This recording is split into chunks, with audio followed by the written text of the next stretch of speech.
ہمارے اسلام میں اللہ رب العالمین نے ہمیں ہر چیز کے حقوق اور ہر چیز کا خیال اپنے اس اصول کے مطابق جو شریعت میں ذکر کیا گیا ہے بتا دیا ہے۔ انسان جب فوت ہو جاتا ہے تو اس کے اوپر قبر بنایا جاتا ہے، اس کو دفنایا جاتا ہے۔ زندوں کے اوپر قبر بنانا درست نہیں ہے، بلکہ جو زندوں کو دفناتے ہیں ان کا شدید الفاظ میں مذمت کیا گیا ہے۔ جیسا کہ اکثر لوگ کہتے ہیں کہ فلاں بندہ قبر میں تو ہے لیکن وہ قبر میں ایسا زندہ ہے جس طرح ہماری زندگی ہے، کھاتے ہیں، پیتے ہیں، نماز پڑھتے ہیں، فلاں پیر صاحب ہیں، فلاں ولی صاحب ہے۔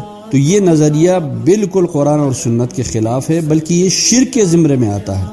مکے کے مشرکین زندہ لڑکیوں کو دفناتے تھے تو اللہ رب العالمین نے ان کے خلاف قرآن میں مکمل آیتیں نازل فرمائی ہیں، اور پھر اللہ رب العالمین نے ان کی مذمت بھی کی ہے اور ان کو وعید بھی سنائی ہے کہ قیامت کے دن ان سے پوچھا جائے گا۔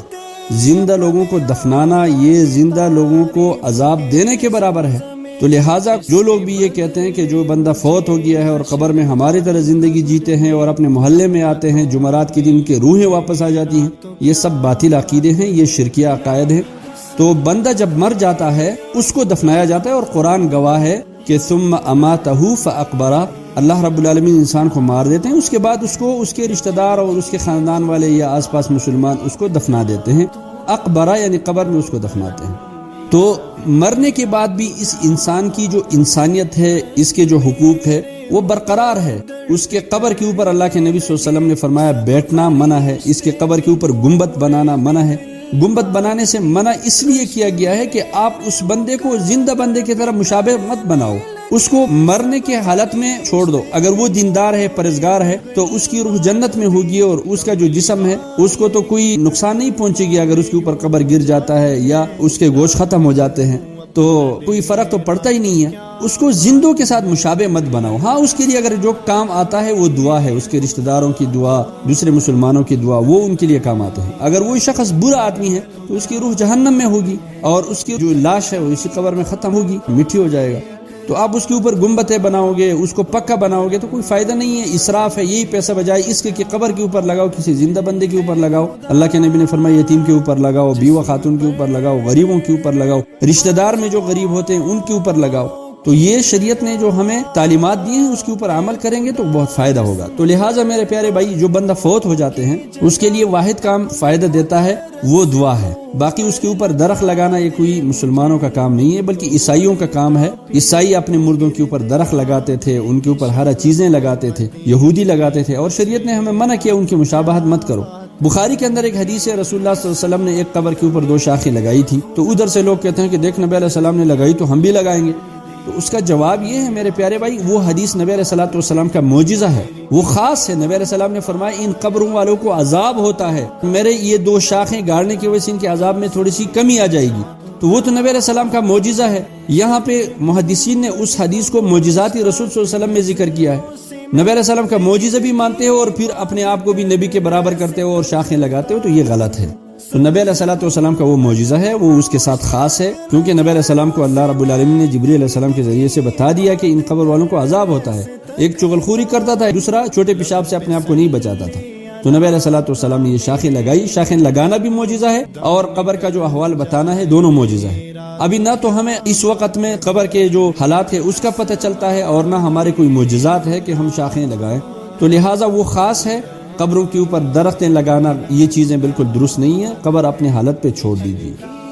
دوسرے سوال کا جواب یہ ہے کہ قبر کے اوپر لکھنے سے شریعت نے منع کیا ہے۔ جس طرح لوگ کچھ تختیاں لگاتے ہیں، اس پہ پھر جو مردہ آدمی ہوتا ہے اس کے خاندان کے بارے میں بتایا جاتا ہے کہ سید ہے، شاہ ہے، فلاں ہے۔ بھائی جو بھی ہے قبر میں گیا ہے تو سب مسلمانوں کے ساتھ برابر ہے۔ آپ خاندان ذکر کرنے سے اپنے اور اپنے میت کی جو شخصیت ہے وہ متاثر نہ کرے۔ خاندان لکھنے کی ضرورت نہیں، اللہ کے نبی نے صاف منع کیا وَأَن يُكْتَبَ عَلَيْهِ۔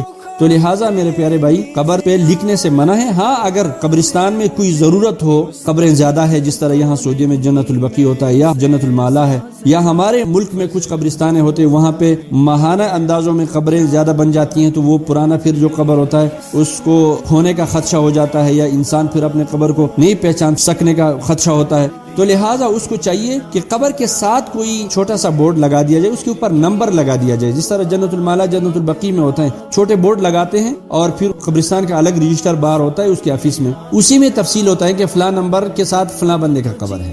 تو یہ بہترین طریقہ ہوگا، یا ایک بورڈ لگا کے اسی بورڈ پہ صرف اس کا نام عبداللہ، عبد الرحمن، فلاں فلاں یہ نام ہو تاکہ پہچاننے میں آسانی ہو۔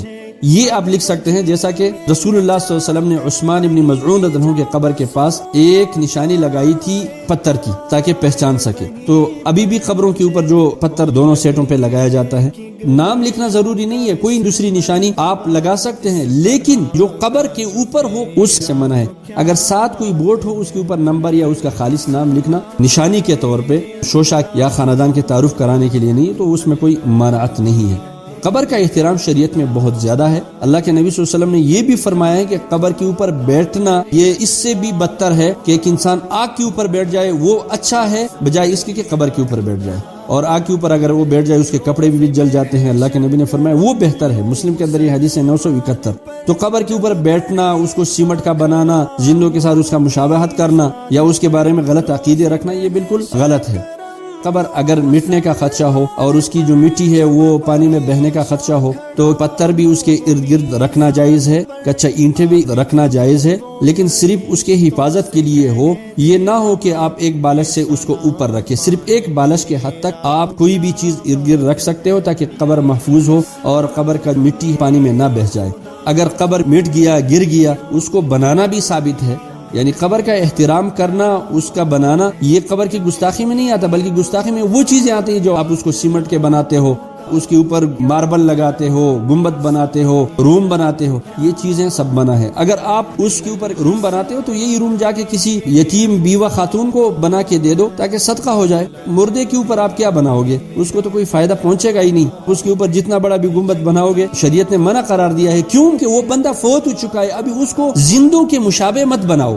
زندوں کے اگر مشابہ بناؤ گے تو اللہ کے نبی صلی اللہ علیہ وسلم نے فرمایا یہ عقیدہ درست نہیں ہے، یہ غلط عقیدہ ہے۔ لہٰذا قبر کو ایک بالش سے زیادہ اونچا نہیں کرنا چاہیے، اور زندوں کو آباد کرو، مردوں کو اپنے حالت پہ رکھو۔ اگر وہ اچھے ہیں تو اللہ نے جنت دیا ہوگا، برے ہیں تو جہنم دیا ہوگا۔ آپ کے گنبد بنانے سے کوئی فرق نہیں پڑتا۔